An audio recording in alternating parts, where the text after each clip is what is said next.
Mas eu queria. A primeira coisa que eu falei era sobre o Deus. Eu queria entender se para as três religiões. Caramba, a o gente tá Deus respondendo a primeira pergunta sua ainda. é o mesmo 4 horas, meu Deus. filho. Espera aqui. Não. Tem inferno, tem céu. O Deus é o mesmo? É o mesmo conceito de Deus para os três?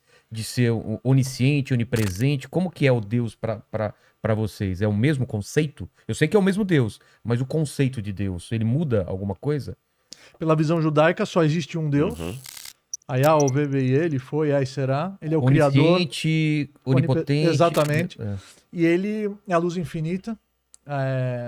Muitas vezes nós não entendemos ele, porque eu não vou servir um Deus que eu entendo ele. Se eu entendo ele, eu sou igual a ele, disse um grande sábio uma vez.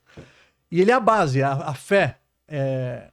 A fé, na verdade, é você vivenciar, mesmo quando você não entende o porquê. O rei Davi escreve, Vemunatcha baleilot. A fé ela entra em vigor quando? Baleilot, de noite, quando está escuro, e as coisas saem do roteiro, você não está entendendo o porquê, nesse momento você tem que ter a fé e confiar que existe uma força maior que está por detrás de tudo, de todos, e que está te levando para o endereço que você tem que chegar. Inclusive, a nossa existência física pelo judaísmo é uma etapa, porque a vida, ela começa depois. Aqui é só uma preparação. Um dos grandes cabalistas, que foi o Ramchal, o Mesilat Yesharim, Rav Moshe Chaim Luzzatto, ele escreve que esse mundo é um corredor e o mundo vindouro é o grande salão. Então nós estamos aqui para plantar, para depois poder colher aquilo que é a conexão maior, a proximidade com essa luz infinita. Agora, por que então nós precisamos vir para cá? Por que não já nascer direto lá? Porque isso tem que ser de uma forma meritória. Existe a meritocracia, o livre-arbítrio. Você ter uma força que te puxa para um lado e uma força que te puxa para o outro, e você escolher, optar, fazer o que é certo, apesar de uma má inclinação que existe dentro de cada um de nós, que vai te puxar, que vai tentar te desviar, que são os testes, as adversidades da vida, que revelam a nossa força, que revelam o nosso caráter. Por isso que quando Deus criou o anjo da morte, ele falou, Tov Meod, é muito bom, porque ele vai te mostrar que você não está aqui para sempre, que existe um tempo limitado, e isso vai dar uma razão para você aproveitar cada dia da sua vida para construir, exatamente, para fazer com que aquele dia jamais acabe. Como é que você vai fazer um dia jamais acabar? Criando algo de significativo nele. Agora, alguém poderia dizer assim, não, mas então o padre virou judeu, né? E agora o pastor virou católico, né? Ou o padre virou pastor. Não, calma. Nós temos diferenças, não é? Então, o que o cristianismo tem como uma palavra típica? O que o cristianismo trouxe que agregou algo a uma certa tradição judaica, né? O judaísmo tem uma percepção de que esse Deus é presença. Quem ama se faz presente. Um grande biblista católico, Carlos Mesters, né? Que o Rodrigo conhece muito bem, ele é um holandês que é mais brasileiro que nós todos juntos. Ele se deu o cuidado de contar quantas vezes na Bíblia, Antigo e Novo Testamento, Primeiro e Segundo Testamento, quantas vezes está escrito que Deus está conosco. Eu estou contigo, né? Eu estou no meio de vós. A liturgia católica diz, o Senhor esteja convosco, Ele está no meio de nós. Ele contou 3.000 vezes.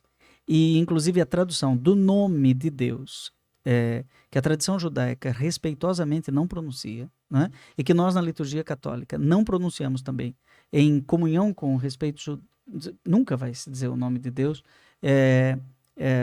numa liturgia, numa missa, você nunca vai ouvir, mas o tempo inteiro se diz, o Senhor esteja convosco, Ele está no meio de nós. Esse é o nome de Deus, não é? Mas essa presença amorosa de Deus vai encontrando maneiras de se presencializar. Então, a Imago Dei, Deus cria o ser humano à sua imagem e semelhança. Então, olhando para o Rabino, eu vejo rastros de Deus nesse meu irmão, olhando para você, eu vejo a imagem e semelhança de Deus segundo a qual fomos criados. Mas depois, então, vamos pegar Moisés, né? Moisés diz, mas qual é a garantia que eu tenho para abrir o mar? É porque eu vou estar contigo, né? Eu vou ser a tua força. E aí, no meio do deserto, falta água, ele toca na rocha, sai água. Então, são sinais, são presentes. Quem se faz presente dar presente. A gente faz isso até hoje no Natal, a gente dá presente. E essa presencialização de Deus vai se tornando cada vez mais radical, mais radical. E quando chega naquilo que o cristianismo chama de plenitude do tempo, quando o tempo está grávido, quando chega a hora do parto, né? Aí João diz, e o verbo se fez carne e habitou no meio de nós. Aí a tradição judaica fica, isso é uma heresia, né? Mas como assim? É tão radical, ele é transcendente, ele vem aqui, mas ele pode mandar o maná, mas ele fazer Eucaristia, ele dizer que ele está presente na Eucaristia, aí já é um pouco demais, né? Não precisa tanto, Senhor, né? Não precisa, basta Imago Dei, mas Jesus disse, eu ficarei convosco para sempre até o fim, porque o amor é tão grande que não consegue estar ausente, se faz presente. Então, esse conceito de presença é o mesmo, é o conceito de sacramento, presença, ou mistério no grego, né? Mysterium, sacramento. Mistério é grego, sacramento é latim. Mas é a mesma coisa, é presença. Então, no judaísmo, no islamismo também, mas o islamismo é mais radical do que o judaísmo, né? Porque é totalmente o outro, ele está do lado de lá. E o cristianismo é tão agregador, né, que acaba dizendo que esse Deus é tão comunhão que ele em si mesmo é comunhão, que ele é Pai, Filho e Espírito Santo. Aí o judaísmo pira, né? Peraí. O judaísmo não tem essa tripartição. Não. Isso eu tô entrando agora no típico, porque... Quem está assistindo diz assim, mas padre não é padre? Esse padre não é teólogo? O que é de típico? Né? Então aqui é o típico cristão. Então nós temos 2000 anos de tradição cristã que tem um Santo Agostinho, que vai escrever o De Trinitate, que explica isso com genialidade. Nós temos um Santo Tomás de Aquino, com o seu De Trinitate também. Nós temos teólogos da envergadura de São Boaventura, enfim. E temos uma tradição que tenta mostrar Deus é comunhão, o Pai aquele que ama, o Filho é o amado e o Espírito Santo é a interface do o Marcial Massaneiro. Sim. O Marcial Massaneiro uma vez disse assim, não sei por que essa dificuldade de entender a Santíssima Trindade, né? Porque Deus é uno, é um só. Ele é especialista em Deus Pai. Deus né? Pai. Seria paterologia, né? Paterologia. Então ele é especialista na figura de Deus Pai, na paternidade de Deus, no Abá, né?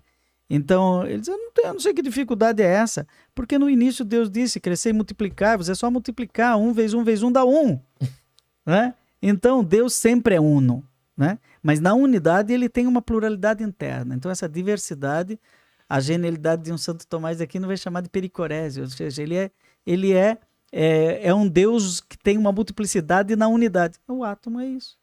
Né? A gente vai entrando na ciência e vai descobrindo que a diversidade está dentro da unidade e a unidade faz na diversidade. Nós somos aqui 3. Né? Um pastor, um padre e um rabino. E estamos encontrando campos de confluência. Eu estou colocando agora elementos de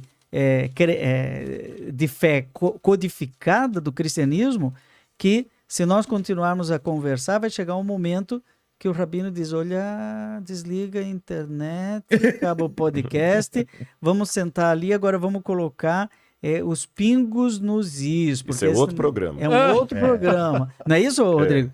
Temos aqui pontinhos que temos que discutir tecnicamente, mas é melhor que não tenha ninguém assistindo. Não é? Tem isso. Então, existem questões de conflito, de divergência de visão. Deus é um só. E quando ele nos olha, ele nos vê na realidade. Mas e quando a gente olha para ele? Não é? Quando a gente olha para ele, a gente vê com a cor dos nossos olhos. Não é? Então, o cristianismo tem uma visão. O judaísmo tem uma visão. E interessante, dentro do judaísmo tem várias visões. Não é? Tem costumes diferentes. A raiz é a mesma, a Torá é uma. Existem costumes porque os judeus se espalharam pelos 4 cantos do mundo, nos exílios, e cada comunidade acabou adotando alguns costumes, e esses costumes são sagrados. Dentro do judaísmo, o costume por exemplo, a kippah não é um preceito, por exemplo. Não é uma mitzvah da Torá, kippah, mas virou algo que é um costume que virou lei. Quer dizer, você não vai ver um judeu praticante sem a kippah, porque ao longo da história, pelo exílio, surgiram costumes, surgiram algumas diferenças, mas não na regra principal. Você pode discutir, por exemplo, se foi impedimento ou não, mas que existe a regra do impedimento, ninguém vai Sabe como discutir. chama kippah pro cristão? Solidel. Solidel, padre. Então você tem muitas diferenças, por exemplo, os judeus Ashkenazim, os judeus Sefaradim, os judeus que vieram da Europa, os judeus que foram lá para a Espanha. Cada um tem a sua característica, a sua culinária. Mas teve alguém que... Mas a raiz é a mesma. Quem tentou mudar, não existe mais. É mesmo? Acabou.